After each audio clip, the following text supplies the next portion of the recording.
Operation Sindoor పేరుతో యుద్ధం జరుగుతున్న ఈ సమయంలో ప్రభాస్ దేశం తరపున స్ట్రాంగ్ గా నిలబడ్డాడు. పహల్గాం దాడులతో చలించిపోయిన ప్రభాస్ యుద్ధం అంటూ వస్తే తగ్గేదే లేదంటూ ఇండియా కోసం నిలబడతానని ట్వీట్ చేశాడు.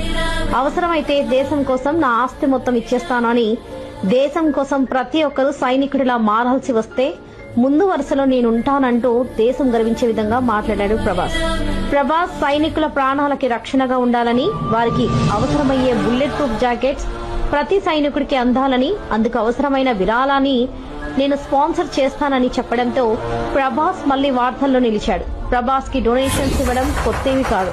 కోవిడ్ టైంలో బాహుబలి టీం తరఫు నుండి దేశం కోసం 100 కోట్ల విరాళం ఇచ్చిన నిజమైన దానకర్ణుడు ప్రభాస్.